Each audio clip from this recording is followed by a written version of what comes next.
ئاوتان لێبێ بە خۆشحاڵیەوە لەگەڵ هاوکارانم ئەم شەو بەرنامەی ڕەهەنتان پێشکەشەکەین.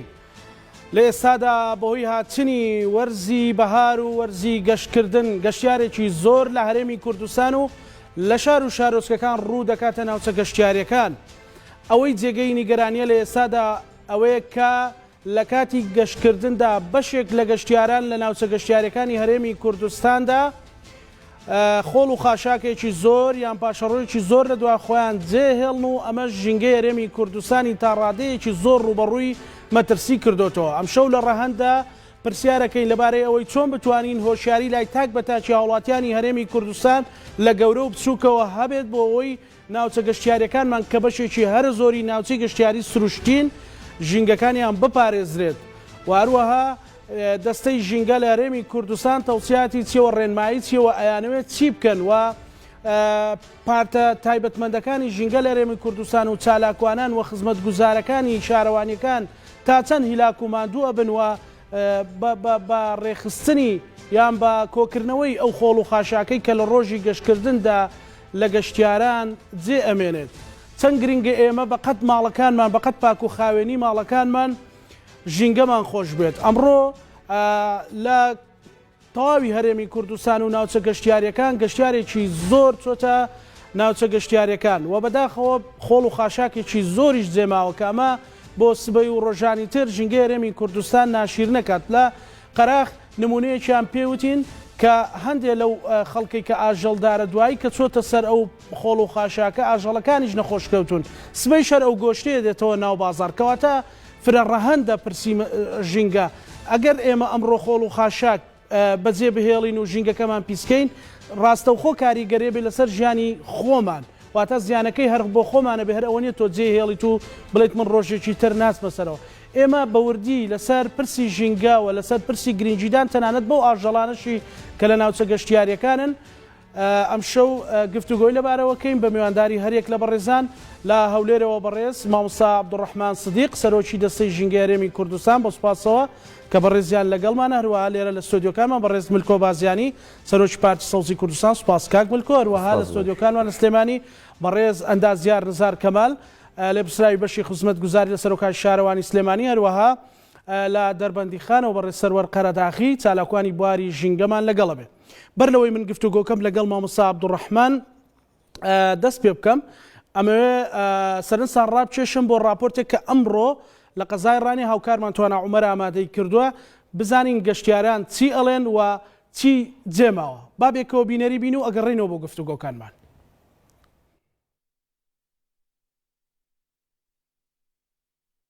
لەگەڵ هاتنی وەرزی بەهار و وەرزی گەشتکردن ژمارەیەکی زۆر لە هاوڵاتیان لە سنووری ئیدارەی ڕاپەڕین ڕۆژانە سەردانی ناوچە گەشتیاریەکان دەکەن.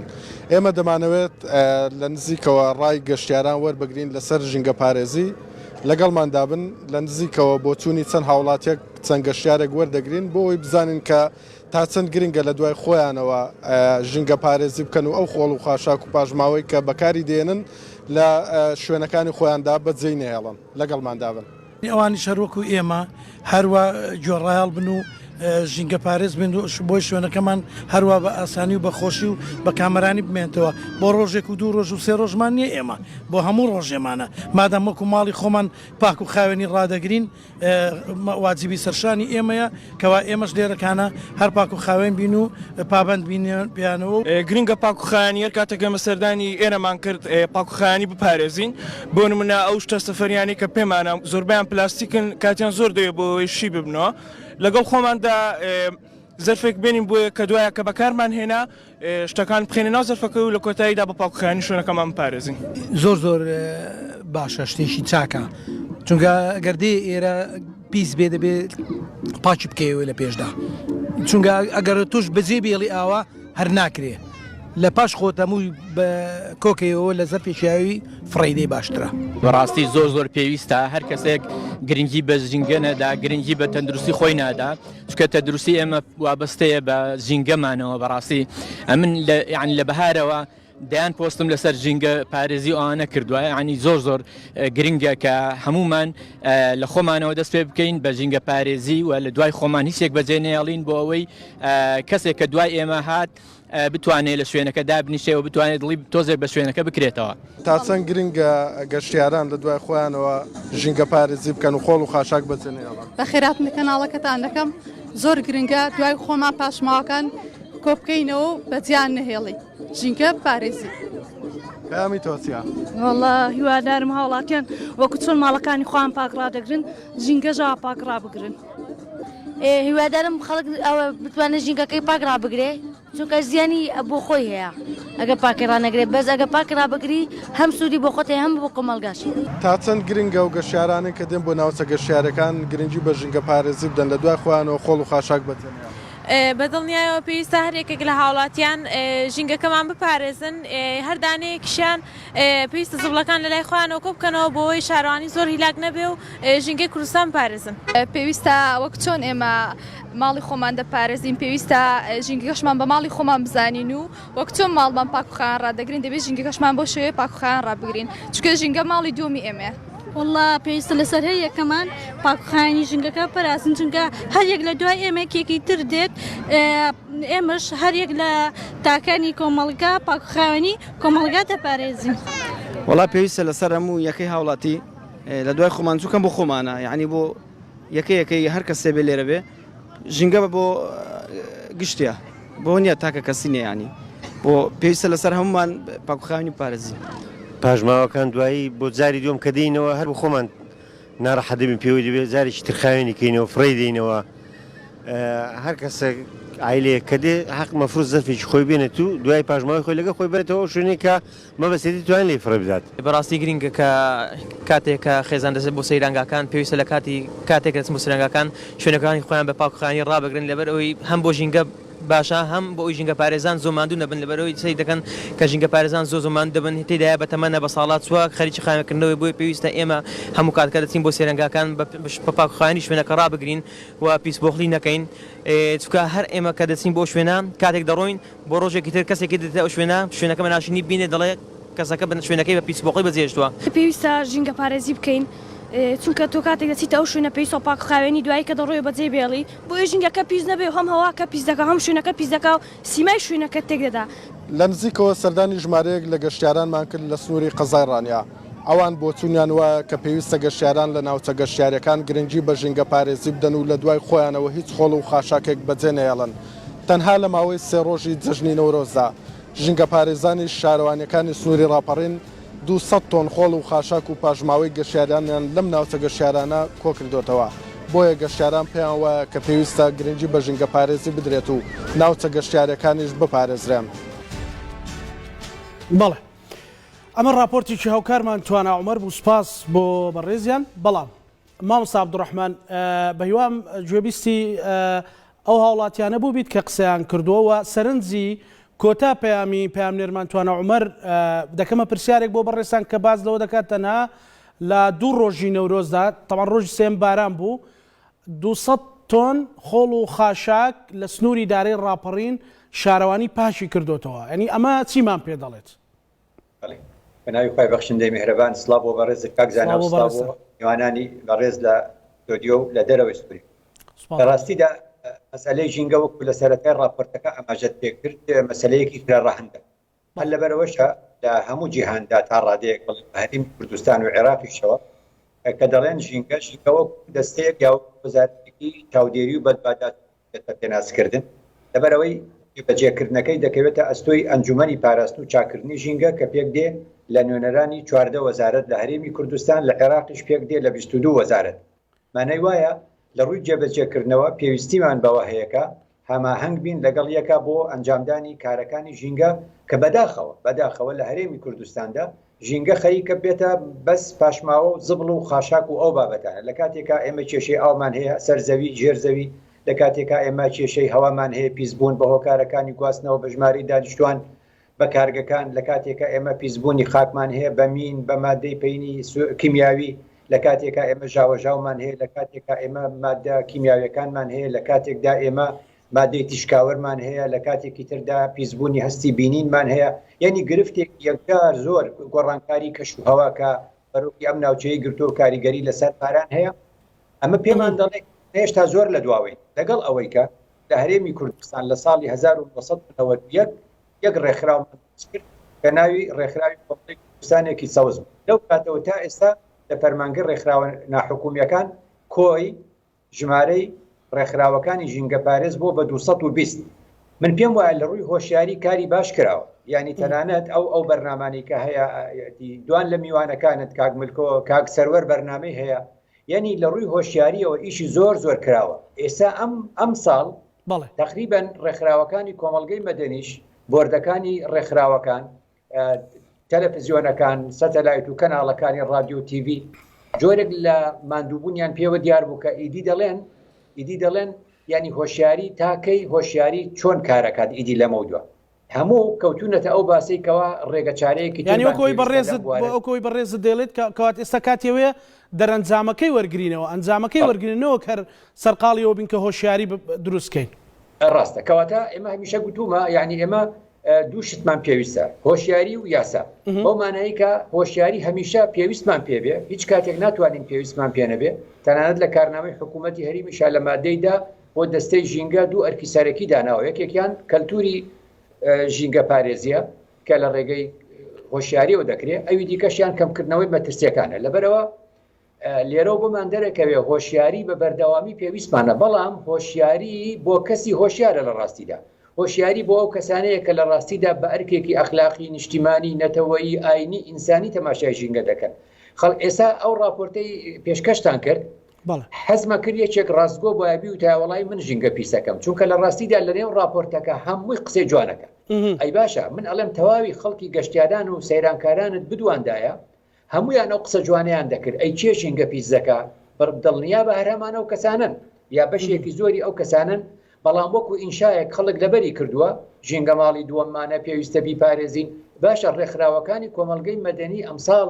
لە ڕێگەی پەیوەندی لەگەڵ کەرتی تایبەتدا ئەوەنەیان چیسە نایلۆن تەوزیع کرد، ئەوەندەیان تەوزیع کرد، یعنی لە ژماردن نایە. لەگەڵ ئەوەشدا ئەمانە بۆ کۆنەکرایەوە بۆ نەهێڵدرایەوە جارێکی تر. کەواتە لێرەوە ئێمە لە پەیوەندیمانە لە ماوەی ئەم هەفتەیە دانەنیشتین ماندوو بووین. لەم ماندووبوونێ ئەم هەفتەیە بەڕاستی بیرمان لە ڕێگەچارەی تر کردوتەوە ئەزمموی وڵاتانی دیکە، چونکە بەڕاستی هەموو پێمان دەڵێن ناکرێ لە ئەوروپابی و لە ئەمریکاش بی خەڵک بەم شێوازە بنێریتە ئەو دەشت و دەرە بەبێ خاوەن بەبێ چاودێریکردن بەبێ سزادانی سەرپێکی کار لە هیچ شوێنێکی دنیا ئەم شێوازە نییە بەمەیکە ئێستا لە کوردستانە ئێمە ئەنجامی دەدەین. لە ئەنجامە بێگومان لە درێژەی بەرنامەکە ڕەنگە ڕێگەچاری دیکە بخەمە بەرچاوی بەڕێسە. بەڵێ مامۆستا ئێوە بیرتان لەوە کردوتەوە ئێوەش تەنها ئەم بابەتەوەکو پێشووتر هەرچەندە هەوڵی زۆر دراوە و ماندووبوونی زۆر کراوە لەو بارەیەوە، بەڵام ئەتانەوە چی بگۆڕن ینی چی دروستکەن کە بەڕاستی هەست بکەین کە دەرەنجامە. بۆ نمونە من لەگەڵ کاک سەرۆر قەرەداغی کە کەمێکی تر گفتوگۆی لەگەڵەکەین ئەم پرۆژەیاسان هەیە، مەسەلەن کۆمەڵێک بیرۆکان هەیە کە ڕەنگە خۆی دوای باسی بکات، مەسەلەن بەبێ سزا ئەمە تێپەڕ نەچێت، مەسەلەن وەکو ئەو وتی لە مەرزەکان لە خاڵە سنووریەکان بازی زیاتر لەسەر مادە پلاستیک ئەم وڵاتە ڕێک بۆ بە یەک پارچە مادەی پلاستیک لە سفرەی سەفەریە لە قاپە لە پەرداخە هەموو ئەمانە ئیتر دواییش بە نرخێکی هەرزان دەستی وڵاتیەکەی و دوایی لەم شوێنانە بڵاو کرێتەوە. ڕاستە کەواتە لێرەدا چەند شتێکمان پێویستە، یەکێکیان ئەوەیە کە بەڕاستی ئەم ناوچە گەشتیاریانە بێتە سنووردارکردن خاوەنی هەبێ لە ڕێگەیەکی تریشەوە پێویست بەوە دەکات ئەو یاسایانەی کە هەمانە بخسەن پۆلیسی ژینگەیمان پێویستە. لێرەدا دەستەی گەشتیاری لەگەڵ دەستەی ژینگە لەگەڵ شارەوانی لەگەڵ دارایی لەگەڵ وەزارەتی ناوخۆ ئەم پێنجە بە یەکەوە پێویستیان بەوە هەیە لە ئێستەوە لە بیری ئەوەداین ئێمە لە بیری ئەوەداین لە ڕێگەی ئەنجومەنی وەزیرانەوە پێداچوونەوەیەک بەم بابەتە بکەین، چونکە ئەم بابەتە فرەڕەهەندە. لایەکیان وەکو مادەی 25 لە عێراقا لە یاسای پاراستن و چاکردنی ژینگە ئێمە شتێکمان داهێنا لە سەرەتاوە کە ناومان ناوە پۆلیسی ژینگە. ئێمە لێرەدا پۆلیسی ژینگە یا پۆلیسی گەشتیاریمان نییە، پۆلیسی دارستان بەرپرس نییە لەم کارە، پۆلیسی دارستان دەرەوەیە. بەڵام لە سنووری شارەوانیەکان و بەم شێوازی ئێستا هەیە ئێمە ئەومان پێویستە تاوەکو یەکێکە بێ بۆ ئەم چاودێریە. دوجار سزادان لە هەموو شوێنێکی دنیا هەیە و لە مادەی 42 یاسای ژمارەشتی ساڵی 2008 هەیە جارێکی تر پێویست بەوە ئەکاکە لایەنی جێبەجێکار کە جارێکی تر وەزارەتی ناوخۆیە ئەمە جێبەجێ بکە لەگەڵماندا. شارەوانیش لە ڕوویەکەوە پەیوەستە بەم بابەتەوە کە مەسئلەی خاشاک بە شێوازێکی گشتی دەکەوێتە ئەرکی شارەوانی چی دەکات لەم بابەتە پێویستی بە پرۆسی ریسایکلە لە کارنامەی حکوومەتی هەرێمە داوا کراوە لەم کابینێدا ئێمە ڕۆژانە ئەو 200 ڕانیە ئەوە نمونەیەک بوو بەس بۆ گەشتیارەکان بەڵام ڕۆژانە لە هەرێمی کوردستانە 7,000 تن زبڵ و خاشاکمان هەیە ئەمە هەمووی ریسایکل ناکرێتەوە ڕێژەیەکی زۆر کەمی ریسایکلەکرێتەوە لەبەرەوە شتەکە وەکو گوتم فرەڕەهەندە لەم فرەڕەهەندیەیە هەمومان گەشتوینێتە ئەو قەناعەتەی هۆشیاری پێویستە بەڵام بە تەنیا هۆشیاری ئیشەکە ناڕوە بڕێوە تەنانەت لە وڵاتێکی وەکو ئەوروپا وڵاتانی ئەوروپا و لە ئەمریکاشدا بە تەنیا هۆشیاری کارەکە ناڕوە بڕێوە لەبەرەوە ئێمە مەسەلەن وەزارەتی بازرگانی و پیشەسازی لەگەڵ یانە قسەمان کرد کە مادەی پلاستیکی بە جۆرێک لە جۆرەکان کە هاوردە دەکرێت پێویست بەوە دەکات ئەو جۆرەی هاوردە بکرێت کەشی دەبێتەوە چونکە ئێمە هەمانە سفرەیەکمان هەیە جۆرێک لە پلاستیکمان هەیە کە دەکرێت شی بێتەوە بەڵام بەم جۆری کە ئێستا ئەهێنرێ بەم شێوازە ئەمە هەڵەیەکی یەکجار گەورەیە جارێکی تر لە ساڵانی ڕابردوو پێشی ئەوەی پلاستیک بێتە ئارا خەڵکی گەشتی دەکرد بەڵام زمانێک کە ئێمە مناڵ بووین و ئێمە گەنج بووین و گەشتیاری سەردەمی ئێمە و سەیرانەکانی سەردەمی ئێمە منجەڵەکانی خۆمان بوو شوشە و قاب و هەموو شتەکانمان فاپۆن لەگەڵ خۆمان دەمان برد و دەمان هێنایەوە ئەم مەسئلەی ئاسانکاریە بەم شێوازەی ئێستا هەیە دەبەی ئاو و پلاستیک و بەم شێوازانە ئەمە لە ڕاستیدا ناکرێ ببرێ بۆ ئەو شوێنە تەنانەت ئەو چیسە نایلۆنش کە لە ناچاریە ڕێکخراوەکان و ژینگە پارێزان ینی چۆن دەڵێ دابەشی دەکەن ئەویش ناچاریە دەبواە ئەویش هەر ئەوش دوجار هەر ژینگە پیس دەکاتەوە ئەو هەموو هەزارەها نایلۆنە خەمەکە خەمێکی زۆر گەورەیە بەڵام دوجار بەداخەوە لەبەر دواکەوتوی کۆمەلگا یا دواکەوتوی بەشێکی کۆمەلگا بۆتە خەمی ژمارەیەکی ئێمە لە ڕاستیدا ئێمە ئێستا دەبواە لە باسی ژینگە گەشت بووی نای باسی کەشوهەوا و گەشت بووی نای ئاستە قسەمان لێ مامۆستا ئێستا ئەو پێشنیازی بەڕێستان کرد کە ببوون منە مەسەلەن ناوچێکی گەشتیاری وەکو قەراغ وەکو دوکان وەکو شارباژێر وەکوی ڕانی وەکو شەقڵاوە هەموو ئەو ناوچانە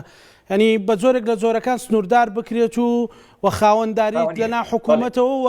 چاودێری بکرێت بەو مانایی کە پێویستیمان بەوە هەیە ینی ئێستا بڕوانە ڕیکلام نەکەین ناوبێنین بڵێ مەسەلەن چاوپیلان بۆ پیس ناکرێت لەبەرەوەی کەرتی تایبەتە بە پارەیەکی دیاریکراوی کەمیش ئەچتە ژوورەوە دوجار هەشتێکیش دەوێت پیس کرێ کۆمپانیایە و خاوێنی دەکاتەوە کەواتە ئێمە پێویستیمان بەوەیە ئەم ناوچە گەشتیاری ئەم سەیرانگایانە بەم شێوازە بەربڵاوی کە ئێستا هەیە مڵکی گشتیە ڕاستە مڵکی گشتیە بەڵام پێویست بەوە دەکا شارەوانی لە داهاتوودا بیکاتە پرۆژەیەک بۆیە گوتم ئێمە نووسراوەکەمان ئاوایە بۆ ئەنجومەنی وەزیران سەرۆکایەتی ئەنجومەنی وەزیران وەزارەتی دارایی وەزارەتی شارەوانی دەستەی ژینگە دەستەی گەشت و گوزار وەزارەتی ناوخۆ ئەم لیژنەیە دروست بکرێت بۆ دراسەکردنی ئەم فکرەیە کە هەموو ئەم ناوچانە سنوورێکی دیاریکراوی هەبێ پارکینگی تیابێ پاکوخاوێنی تیابێ WC و ئاودەستی تێدا بێ هەموو ئەم خزمەت گوزاریانی تێدا بێ بەرامبەر بە سعرێکی دیاریکراو ئەو کاتە پاکردنەوەش لەسەر ئەو کۆمپانیایە دەبێت و شێوازێک لە شێوازەکان ئەمان باتەوە سەر ئەو حاڵەتە بەڵام بەم شێوازە کراوەیە ئێستاکە و بە تەنیا هۆشیاری و تکایە شت فڕێمەدە و ماڵی خۆتە و ژینگە ماڵی دووەمتە ڕواناکەم بگەینە ئەنجامێک ئەوە چونکە 30 ساڵ ئەزمونمان هەیە بەم شێوازە تیکرار دەبێت بەڵێ مامۆستا ئێستا دیارترین ئەو بربەستانی کە لە بەردەمی ئێوەن وەکو دەستی ژینگەرێمی کوردستان کامانن یەکەم شتیان بریتە لە مەسلەی ئەو یاسایانەی کە هەمانە وەکو خۆی جێبەجێ ناکرێت چۆنیان یعنی یاسای شمارە 8مان هەیە سزادانمان هەیە هێبژاردنمان هەیە ئەمانە پەیوەست نین بەوەی کە لە سەیرانگاکان ڕۆدا چونکە ئەو سزا و چۆن دەڵێ پێبژاردنانەی ئێمە ژینگە بە پێی ئەو یاسایی کە هەیەی یاسای ژمارە 3 ساڵی 2010 دەستەیەکی چاودێری و بەدواداچوونە 3 کاری سەرەکی هەیە دەستەی ژینگە بە پێی یاسای ژمارە 3 کاری یەکەمی بریتە لە ڕەزامەندیدان یان ڕەزامەندی نەدان بە گشت ئەو پرۆژانەی ڕۆژانە بە 10 و 15 ڕوومان تێدەکا پرۆژەی پیشەسازیە تەندروستیە خزمەت گوزاریە کشت و کاڵیە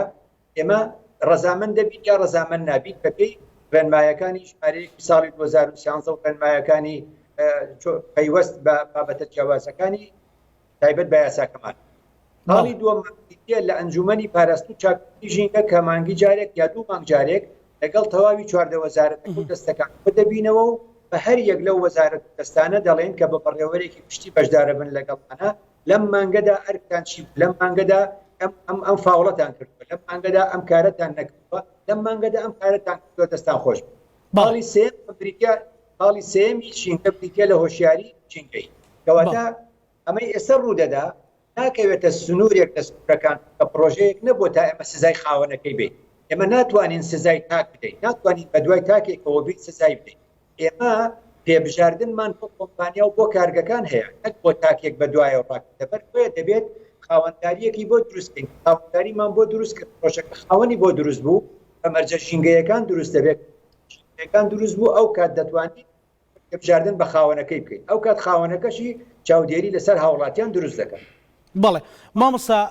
ئەگەر لە بەڕێزت بپرسمەکە و دواپرسیارش بێ زۆر کاتی بەڕێزت نەبم، ئێستا ژینگەی هەرێمی کوردستان بۆ سروشتە جوانەی هەمانە، مەسەلەن ئێستا لە گەرمیان باسی وشکە ساڵی ئەکرێ، ژینگەی هەرێمی کوردستان لە چ ڕقەمێکی مەترسیایە؟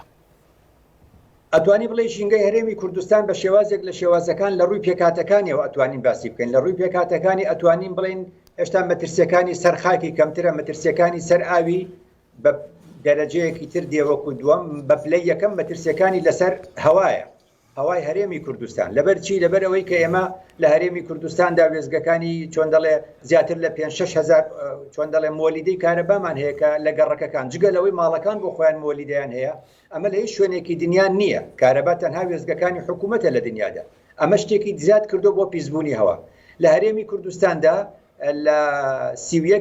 12/2020 واتە پێشی 3 مانگ لە ئێستا لە هاتوچۆی گشتی ژمارەکان ئامارەکانمان وەرگرت لە هەرێمی کوردستاندا 1,813,000 ئۆتۆمبیل هەیە کە ئەمە بەشی زۆریشی ئۆتۆمبیلی تایبەتە. ئێمە شەمەندەفەرمان نییە، هۆکاری گواستنەوەی گشتیمان نییە، تراممان نییە، میترۆمان نییە، کەواتە لێرەوە پاسمان نییە لە کاتی خۆیدا بگە. هەموو ئەمانە پێمان دەڵێ هەوای کوردستان بە پلەی یەکەم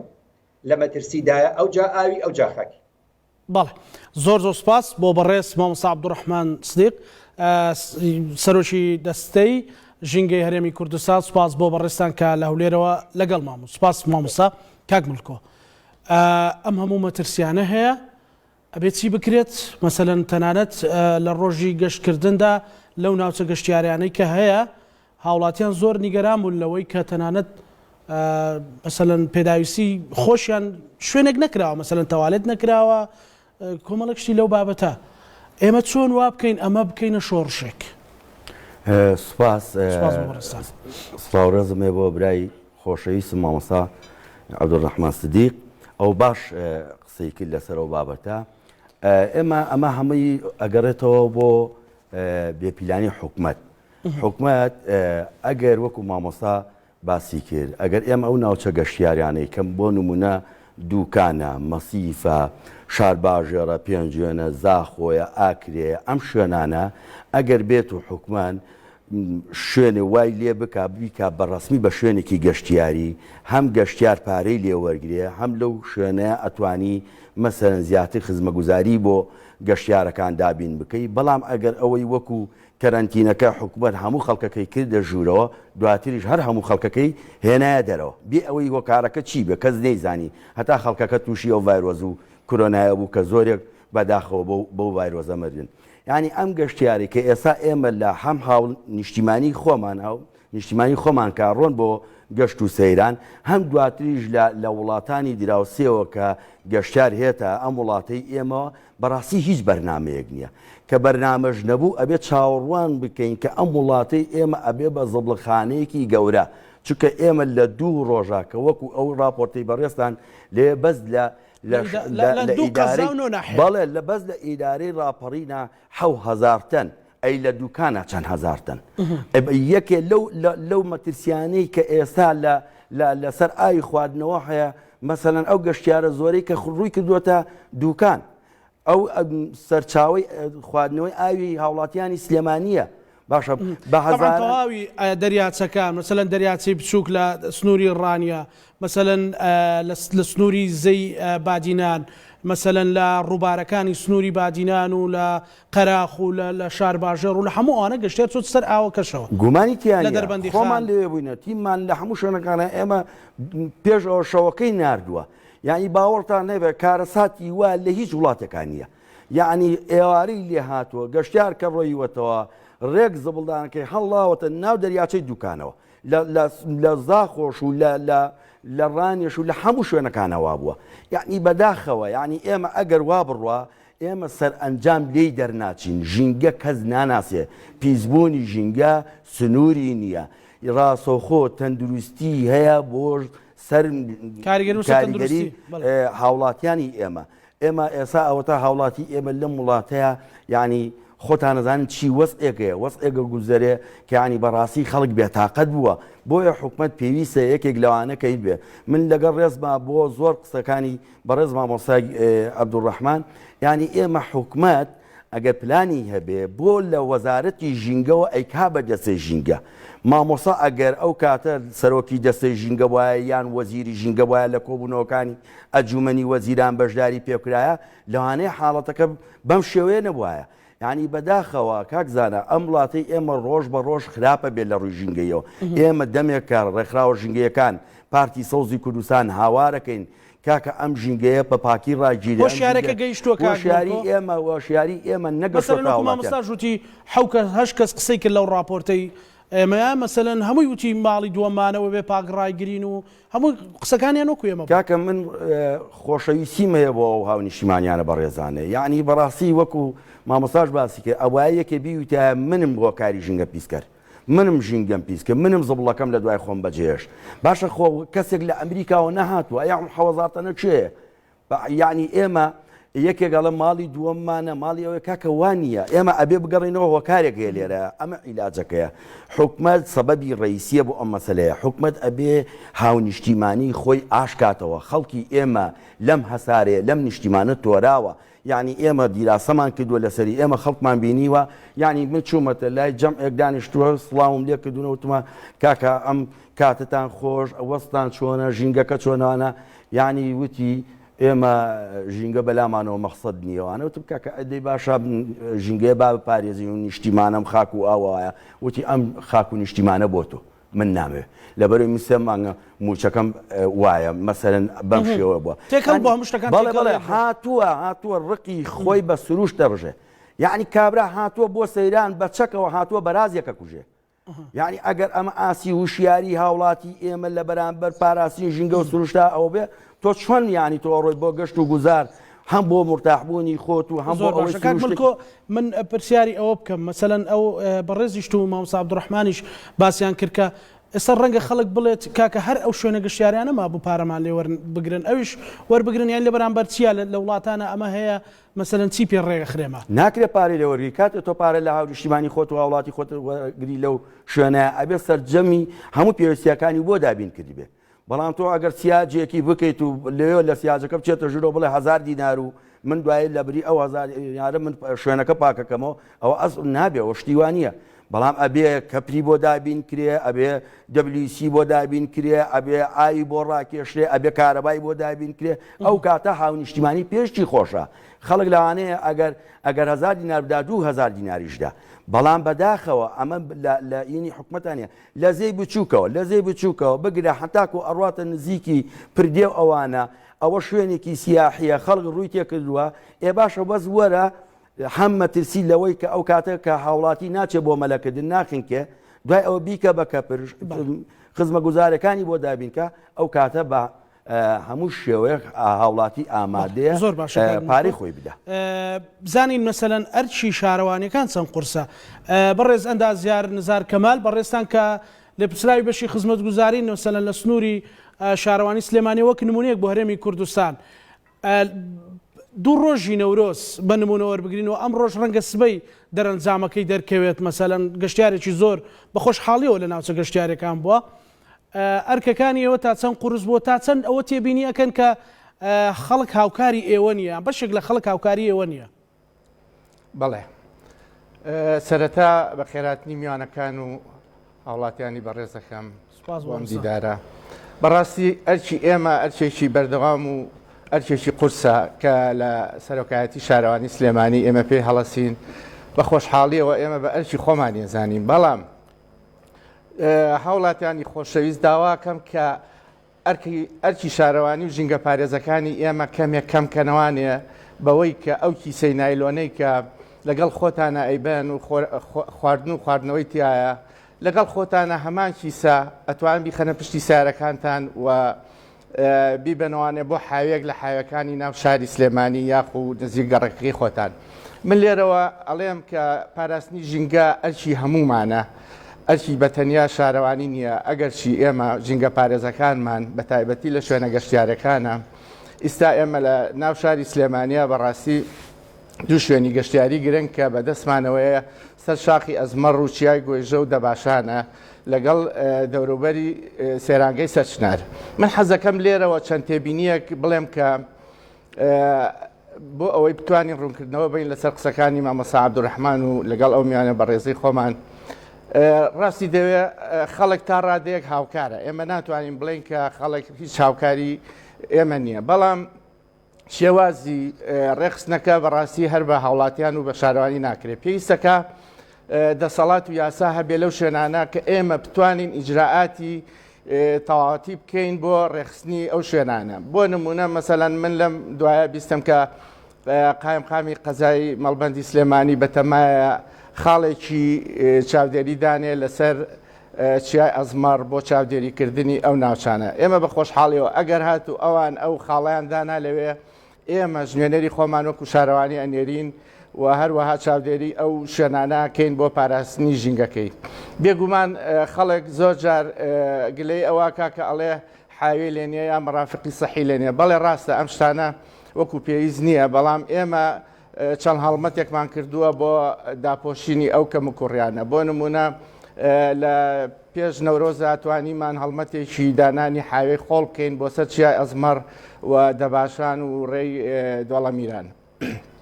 بۆ ئەوەی هاوکاری بێ بۆ ئەو خەڵکەی کە پاشماوەکانیان بخەن ئەو حیانەوە. لە هەمان کاتە ئەگەر تێبینی بکەین ئێمە لە سێرانگای سەرچنار کە ئیسا بەدەست کۆمپانیایکی ئەهلیەوەیە، ناو سەرچنار هەتا بڵێ پاک و خاوێنە و ژینگەکەی پارێزراوە، بەڵام خەڵکەکە زۆری چوونەتە دەرەوەی سەرچنار لە چواردەوری سەرچناردا ئەنیشن و ئێواران ئەبێ بە شوێنی دانیشتنی گەشتیاران و خواردن و خواردنەوە لەوێ ئەیخۆن و بەجێڵن کە بەڕاستی ئەمە ئەرکێکی بۆ شارەوانی زیاد کردووە و پێویستەکە دایری گەشت و گوزاری سلێمانی چاوکشێنێتەوە بەو بڕیارەیە، چونکە ساڵە پێش ئیستا داوایان لە ئێمە کروتیان چەند ڕێنمایەکمان بۆ دروستکەن بۆ ئەوەی ئێمە بتوانین لەوێ داینێن و لەگەڵ ئاسایشی ناوچەکەیە توانیان بۆ ماوەی چەند مانگێک کۆنتترۆلی شوێنەکە بکەن کە خەڵک نەچێتە دەرەوەی سێرانگای سەرچنار دانیشێت و ئەو ناوانە پیس بکات. بەڵێ کاک نزار تا چەند ئەو ژینگە پارێزانە ئەم بەڕێزانەی کە لە چوارچێوەی خزمەت گوزاریەکانی ئێوە کارەکەن ئەرشیان قورسترە بێ، مەسەلەن وەکو یەکێک لە ڕاو ڕاپۆرتەکەیاوتی خەڵکی بە تەمەنی تایە، خەڵکی ماندووی تایە، ئەوانیش کە سوکاری ئێمەن بۆچی ئێمە بین مەسەلەن هینی خۆمان ئەرچی خۆمان بخێنە سەر ئەرچی ئەوان؟ بەڵێ خۆی زۆر ڕاستە، ئێمە ئەو ژینگە پارێزانەی کە هەمانە بەڕاستی ماندوون لەو بوارەیە موچەکەشیان کەمە ئەمە زیاتر ماندووی کردوون، لەبەرەوە هاوکاریکردنی خەڵک بۆ ئەوان بەڕاستی جێی دەستخۆشیە، جێی پێزانینە و هەروەها پاراستنی ژینگەی کوردستان ئەرکی تەنیا دایرەیەک و چەند دایرەیەک نییە، بەڵکو ئەرکی هەموو هاوڵاتیە و وەکو مامۆستا عەبدوڕەحمان باسی کرد قسەکردن و نیەت بەس نییە بۆ ئەوەی کە ئێمە بڵێن ژینگە ئاپارێزین، بەڵکو پێویستمان بە چالاکی و کرداریش هەیە. بۆیە هەموو هاوڵاتیەک لای خۆیەوە پێویستەکە هەوڵ بات لەو ژینگەی دەوریا کە ئیتر لە سەیرانگا بێ، لە هەر شوێنێک بێ، لەسەر شەقامێ بێ، لەسەر شۆسەیەک بێ کە دانیشێ و ئەوەیە کاتێک بەسەر بەرێ پێویستەکە ئاگای لە ژینگەی ناوچەکە بێ، پێویستە ئاگای لەوە بێ کە کرێکاری شارەوانی لە دوای ئەوە هیلاگە بێ، بە دوای ناکرێ بەڕاستی ژینگە پارێز هەچی دەشودەری کوردستانە بگەڕێ بە دوای خۆڵ و خاشاکە. ئەمە لە هیچ وڵاتێکی دنیای ئەوە نییە کە تۆ هەموو دەشت و دەری کوردستان کە خەڵک بەکارێنێ چی ژینگە پارێزی بۆ بنێری. بۆیە ئەرکی خەڵکە کە پاشەڕۆکەی خۆی کۆکاتەوانێک کە لە دوای سەیرانەکە بە خۆشحاڵیەوە هەستێ ئەوەی کە بەجێی هێشتووە بیخاتە پشتی سیارەکەی، چکە زۆر جار من تێبینیەکەم ئەو پاش ماوانە ئەکەنەکیسەوە، بەڵام بەجێ ئەڵێ لە شوێنی خۆیان ئەبێ پرسکە ئەو کەسە بڵێ ئایا ژینگە پارێز لێرە ئیشەکات نەخێر لەو دەشتەیە ژینگە پارێز هیچ ناکە. ژینگە پارێز لە شوێنە گەشتیارەکانە هەمووی ئەوەنە نییە کە بتوانێت هەموو دەشت و دەری دەوروبەری شارەکان و شوێن و سێرانگەکان داپۆشێ. لەبەرەوە ئەو خەڵکە پێویستە بزانێت کە ئەو ئەرکە تەنها ئەرچی ئەوانەی ئەرچی خۆشێتی کە بە پاکوخانی ڕایبگرێ. زۆر باشە کاک سەروەر بەڕێستان چالاگوانێکی بواری ژینگەن ساڵانێکی زۆرە کار لەوارەیە ئەکەن. ئێستا ئێمە گەیشتوونێتەوە ئاستەی مەترسیەکانمان لەو ئاستەیە کە بەڕاستی شۆڕشێک لە هەموو بوارەکانە بە ئەعلامەوە بە وەزارەتە پەیوەنددارەکانەوە بە چالاگوانەوە بە پارتی سەوزەوە وا بکەین کە بەڕاستی نەهێڵین ژینگەکەمان لەوە پیستر بێت. دەزانی ئەگەر تۆ تەماشای هەموو ئەو کێشە ژینگانی باشووری کوردستان بکەیت کە بینی ڕۆژ بە ڕۆژەم کێشانە زیاد ئەبێت بە دڵنیاییەوە زەنگێکی مەترسیدارە ئەمە و ئەبێ ئێمە کاری بەپەلە بکەین بۆ ڕوبەڕووبوونەوەی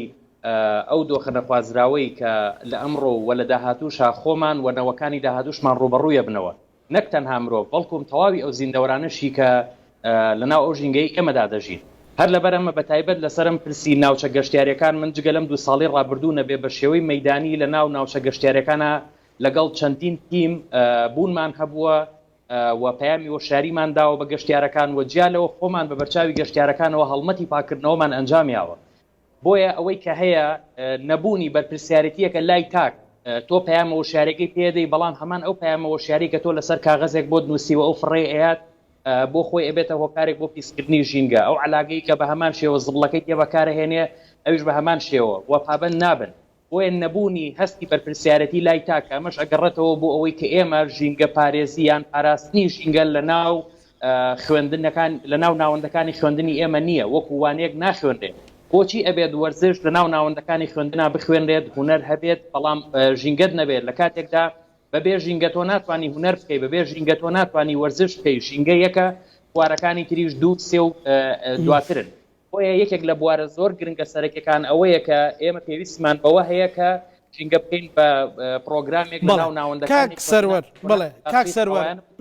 ئاستەکانی تری خوێندن. بەڵێ کاک سەروەر من بۆ ئامادەکاری بەرنامەکە کە گفتوگۆم لەگەڵ بەڕێستان کرد زۆر دڵخۆش بوو مەسەلەن ئەو پرۆژە بیرتان لە ئامادەکردنی پرۆژە یاسایەکیش کردوتەوە بۆی ئەم پرسە بێتە یاسایی ئەگەر بتوانیت ناوڕۆشی بەشێک لە خاڵەکانی پرۆژە یاساکەتان باس بکەیت کە وەکو پێشنیاز وەکو چارەسەر. بەڵێ تۆ تەماشا بکە پێشەوەی بچمە ناو پرۆژەکەەوە وەکەوەی مامۆستا عەبدوڕەحمانیش هاماژەی پێەیە لە باشووری کوردستانە ڕۆژانە 7,000 تەن پاشماوە ڕێدرێتە ناو ژینگەوە بەبێ ئەوەی کە تۆ کارگەی ڕسایکلینت نییە و هەموو ئەم پاشماوەنت خاکت پیسەکە ئاوت پیسەکە هەوات پیسەکە و بێ بە هۆکار بۆ ئەوەی کە زیندەوەرەکان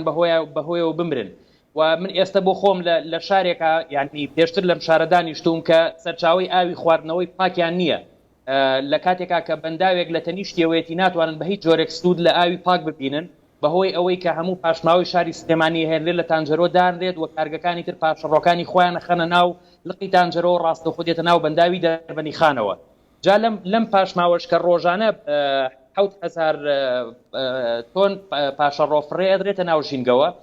لەم ڕێژەیە لە 135 پلاستیکە. لەبەر ئەمە ئێمە پێویستیمان بە یاسایەک یاخود ڕێنماییەک ئەبێ بۆ سنووردارکردنی کەرەستە پلاستیکەکان لە باشووری کوردستانە کە تا ئێستا ئێمە نیمانە. ئەمەش چۆن ئەکرێت؟ ئێمە لە ناوڕۆکی پرۆژە یاساکە کە ئێستا ئامادەمان کردووە چەندین کەسی پسپۆڕ ئیشی لەسەر کردووە پرۆژەکە ئامادە بووە و لە 1-2 هەفتەی داهاتوو ئێمە پێشکەش بە سەرۆکایەتی پەرلەمان و بە دەستەی ژینگە و سەرکرداراییشی چکە پەیوەندیدارە بەم لایەنانەوە ناوەڕۆکەکەی باش دەمە ئەکات ئەو کۆمپانیانەی کە بەرپرسن لە هاوردەکردنی هەر کەرەستەیەکی پلاستیکی لە خاڵە سنووریەکانی ئێمەوە پێویست ئەکات باج بخرێتە سەری و هەروەها ئەو کارگانەشی لە ناو خۆی باشووری کوردستانە کە کار بۆ بەرهەمێنانی ئەم کەرەستە پلاستیکانەکەن بە هەمان شێوە ئەمانیش ئەبێ باج بخرێتە سەری. بۆچی؟ لەبەر ئەوەی کە هاوڵاتیان بە نرخێکی کەم بە پارێکی کەم لە بازاڕەکانە دەستیان نەکەوێت بەڵکو بێ پارێکی زۆر بدەن و لێرە هاوڵاتی بێ بیر لە بەدیل بکاتەوە کە بەدیلی ئەم کەرەستە پلاستیکانە بەکاربێنێ کە بەدیلەکەشی زۆر ئاسان و لە ناو ماڵی هەموومانە هەیە و لە پێش 10 ساڵ بەر لە ئێستاشەوە پێش ئەوەی کە ئێمە پشت بەم کەرەستە پلاستیکانە ببەستین باو باپیری ئێمە ئەم کەرەستانەی تریان بەکارهێنا و بەدیلی ئەم کەرەستە پلاستیکانە ئەمە یەکێکە بێ لە ڕێگەکان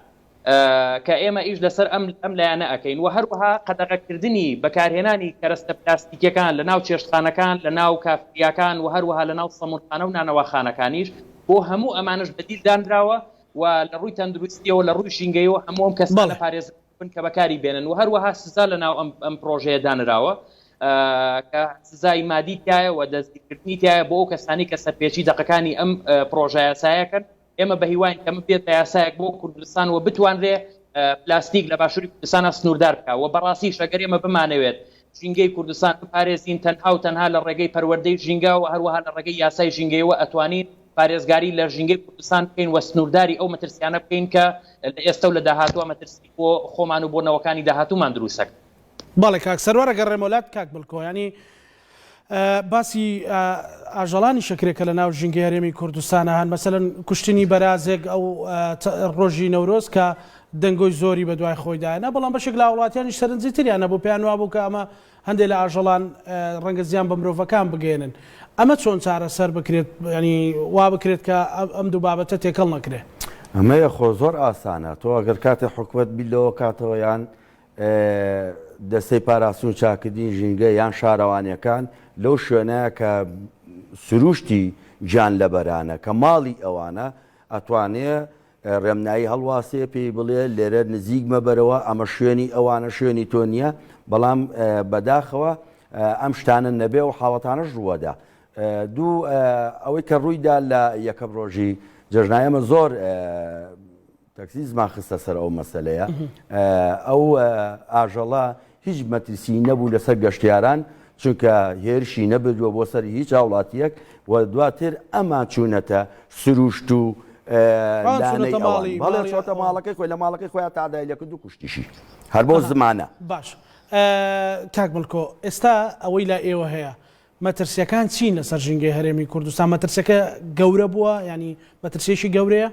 قوربان لە دوای پرۆسی ئازادی عێراقەوە لە دوای پرۆسی ئازادی عێراقەوە ڕۆژ بە ڕۆژ ژینگەی هەرێمی کوردستان بەرەو پیسبوونە ڕوا لە حەسێ ڕەگەزەکەیە چونکە ئێمە لە ژینگەیە سێ ڕەگەزمانەیە ئاوە هەوایە خاکە یعنی ئاوی ژێر زەوی ئەوە جارێ خۆ بەر لێشاوی بیری ئەکتوازی ئەوانە کراوە کە نەمە یعنی هەم لە شاری سێ هەلا سەر جەم شارەکانە و دوو مەسەرەن کاری زووکانی ئێمە هەمووی وشک بوو هیچی نەما چونکە ئاوی ژێر زەوی دەرکرد باشە دواتر وەکو باسم کرد کە گەشتیارێکی زۆر کە ڕووی کردوێتەوە نەوەکو ئێستا گەشتیار لە مۆرزای باسیکەین ئێمە بە هەزاران ڤێلا و ئەوانە کراوە لەسەر دەریاچەی دووکان باشە پاشەڕۆی ئەم ڤێلایانە هەموو یەتە ناو ئەم دەریاچەیەوە مەسەرەن لە پاشەڕۆی هەموو هاوڵاتیانی سلێمانیەوە ئەچێتە تانجەرۆ لە تانجەرەوە ئەچێتە دەریاچەی سیروانەوە لە سیروانەوە بۆ دەربەنی خان و بۆ باوەنور و بۆ کەلار وانە واتە ژینگەی ئێمە لە هەموو ڕێکۆ پیسبووە وەکو مامۆستا عەبدوڕەحمانیش باسی کرد هەوای ئێمە ئەمە هەر نەوەکو کە ئەو تەقریرێک هەیە کە ڕێکخراوی سەوزی نێودەوڵەتی لەسەر 50 وڵات کردوێتی لە ناو 50 وڵاتەکان 8 پایتەختی وەرگرتووە کە یەک لەو پایتەختانەی کە هەوای زۆر پیس بووە هەرێمی کوردستان و بەخایە باشە لە پێش تارانیشەوەیە یعنی کە تاران ئەڵەن چەندێک ژینگەی پیسەوە بەڵێ یعنی مانای وایە ئێمە ژینگەمان ڕۆژ بە ڕۆژ پیس بووە و پیستریشە بێ و ئێمە زۆر جار باسیەوەمان کرد کاریگەری لەسەر هەموو تاکەکانە بێ مەسەلەن ڕەنگە یەکێک بڵێ جا ژینگە چ ڕەبتی بەمنەوە هەیە بەڵام ڕاستە خۆ ڕەبتی بە تەندروستی و کەسەوە نابێ قوربان ئەگەر تۆ ئێستا ئاو پیس بوو کە ئاو پیس بووەوەی بیخواتەوەی کوژێ باشە هەوا پیس بوو ئەوەی کە هەڵی مژەی کوژێ خۆ کیمیایی کە لە هەڵەبجەیدا خۆ چووە هەواوە کە ئەو هاوڵاتیانی ئێمەی کوشت مادەم وایە مانای وایە شەری کاتێکی زۆر هاتوۆتە ئەم وڵاتەی ئێمەوە بێ پلان و بێ ئەوەی چاودێری ژینگەی لەسەر هەندێک شەریکە هەیە ئەنجازەی ژینگەی نییە لە هەولێریش و لە دووەکیش و لە زاقۆش و لە سلێمانیش و لە شوێنەکانی تریشە لە دنیای نیشتیوە تۆ پیشەسازی لەم وڵاتی ئێمە کە پێی ئەوتێ پیشەسازی بە سێ شتەڵێ ئەوترێ پیشەسازی قورس لەسەر ئاسی گیانە ئەویش نەوتە چیمەنتۆیە شیشە باش هەندێک لەمانە هیچی بە فیلتەری ژینگەیە کار ناکەن یعنی هەندێکی شیانەیە مەسەلەن ئێمە کە چوینە زۆر بە فیلتەری ژینگەی ئیشیان کردو و خەڵاتی ژینگەیشمان کردوونە بەڵام ئەبێ دەستەی ژینگە حکومەت شارەوانەکان ڕێکخراوەکان کە ڕێکخراوەکانی کۆمەلگای مەدەنیەوەی تایبەت بە ژینگە عەفوونکە کە تایبەتە بە ژینگە یەکێک لەوانە کە فەرمانگەی ڕێکخراوە ناحکمیەکان مۆڵەتێکیان داوە بە ڕێکخراوە ژینگەکان و پاڵپشتی داراییان ناکەن ڕێکخراوێک ئەگەر پاڵپشتی دارایی نەکرێ بە چی چالاکی پێکرێ من بە سوپاسەوە برای بە ڕێزم کاک سەروەر شوێن دەستیان دیارە لەسەر ئاسی کوردستانی ژنەوە کۆل لە دەربەنی خان ڕێکخراوەکان زۆر چالاک بووە زۆر کارا بووانە و من برای بە ڕێزیشم لە شارەوانی کە باز ئەوواکە یەشتا ئێمە کەرتی بڵێن پاکردنەوەی ئەم هاوڵاتیانی ئەم شارشمانداوە بە کەرتی تایبەت بە کۆمپانیاکان یۆشا ژینگەی ئەم شارە پیسە ژینگەی شاری هەولێر پیسە یان شەوێک لەم شەوانەیە لە هەولێرە خەڵکی هەولێر هەر ساڵ بوو لە بەربۆگەنێک کەس نەیەزانی بڕوا بۆ شۆ ینی ئەمەیە کێشەکەی ئێمە ژینگەمان لە هەموو ڕۆیگەوە پیس بووە. دیارترین شتێک کە کاک ملکۆنی گەرام بکات لە مەسەلەی ژینگەیە چییە؟ وەڵا ئەوەیە کە ئیدینم کە لەو ڕۆژانەیە کە من زۆر شدەبووە نیگەرانی کردم بەڵام کوشتنی ئەو بەرازە یعنی زۆر نیگەرانی کردومە. بەڵێ زۆر باشە سوپاس دەکەم. کاک نزار وەکو داواکاریەک وەکو چارەسەرێک بۆی هەماهنگ بن لەگەڵ ڕێکخراوە ژینگەیەکان لەگەڵ دام و دەستگاکانی تری حکوومەت چیە لای ئێوە؟ بەڕاستی ئەمە دەستخۆشی لەو ڕێکخراوە ناکەین زۆر هاوکارمانن و زۆریان پەیوەندیمان پێوەکەن هاوکاریمانەکەن بەڕاستی ئێمە ئەتوانین بڵێن ئەو ڕێکخراوانە پاڵپشتێکن بۆ ئێمە و هیوادارم ژمارەیان زیاتر بێەوە بتوانن خۆیان ڕێخەنەوە زیاتر کە بتوانین پارێزگاری لە ژینگەی شارەکەمان بکەین و لە هەمان کاتا لێرەوە حەزەکەم بە ئاماژەمە بە شتێکە لە شاری سلێمانیا بەڕاستی ئێمە ژینگەی باشووری سلێمانی کە ئەکەوێتە چەمی تانجەرە و دەوروبەری چەمەکە ینی بەڕاستی ژینگەیەکی ناتەندروستە پێویستەکە دەستگا پەیوەندیدارەکان هەر لە حکوومەت و هەر لە پارێزگا و هەر لە قایمخامی سلێمانی کە